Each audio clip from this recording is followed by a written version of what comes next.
โอเคแล้วก็สบายดีเนาะมื้อนี้ก็มาอยู่กับค่อยมาสเตอร์โซอีกเช่นเคยเนาะซึ่งมื้อนี้ค่อยจะมาสอนทุกคนสมัครเว็บไซต์ EX Trader หรือว่า EX Trading นั่นเองเนาะโอเคหลังจากนั้นก่อนอื่นเลยเนาะให้เราเซตไปหาคนที่เรารู้จักหรือว่าคนที่เป็นหัวหน้าทีมของเราหรือว่าคนที่เราเซตไปหาเนาะให้เขาส่งลิงก์มาแบบนี้เนาะเขาจะส่งลิงก์แบบนี้มาให้หลังจากนั้นเรากดเข้าไปได้เลยโอเคหลังจากมันจะเด้งขึ้นมาหน้านี้เรียบร้อยให้เราตัวนี้มากรอกใส่เลยเนาะก็คืออีเมลก่อนอื่นเราต้องมี iPhone เราต้องโหลดอีเมลมาก่อนเนาะเป็นแบบนี้แล้วเราก็จะต้องมีแบบนี้นี่เนาะแบบนี้เราก็กดเข้ามาเบิ่งอีเมลเรา ex โอเค ex t er 9404แม่นบ่ ex t er 9404โอเค @gmail จำ .com ตัวนี้เป็นพาสเวิร์ดเนาะพาสเวิร์ดค่อยแนะนำพาสเวิร์ดหรือว่ารหัสค่อยแนะนำให้ใส่เป็นคืออีเมลเลยเนาะเพราะว่าเราจะได้จื้อง่ายเนาะ ex t er กดลูกกระตาเบิ่งเนาะคันบ่มั่นใจ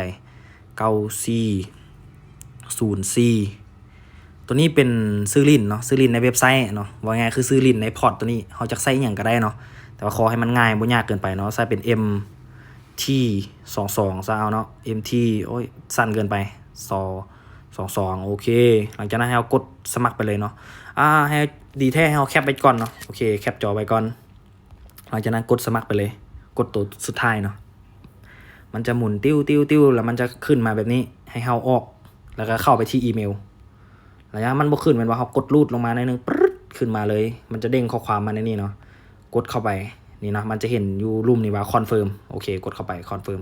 ตัวนี้ให้เลือกเนาะว่าเขาจะใส่ตัวใดในการเปิดลิงก์ตัวนี้โอเคเขาเลือกโครมอย่างนั้นมันจะหมุนติ้วโอเคมันเป็นแบบนี้แล้วเรากดตัวสีเขียวปรับขึ้นแบบนี้ให้เราขั้นตอนนี้จะใส่ก็ใส่บ่ใส่ก็ยาแต่ส่วนใหญ่มันจะบ่ได้เราปัดทิ่มเลยปึ๊บโอเคหลังจากนั้นให้เราเข้าไปที่ Google หลังจากนั้นมันจะขึ้นมาแบบนี้ให้เราใส่เนาะเราต้องเลือกใส่ตัวนี้เป็นอีเมลกับพาสเวิร์ดที่เราตั้งเมื่อกี้เนาะเราใส่เข้าไปเนาะ ex ter 9404 @gmail จำ com โอเค .com เนาะอีเมลพาสเวิร์ดเราก็ใส่เนาะใส่คืออันตัวเราใส่เมื่อกี้นี้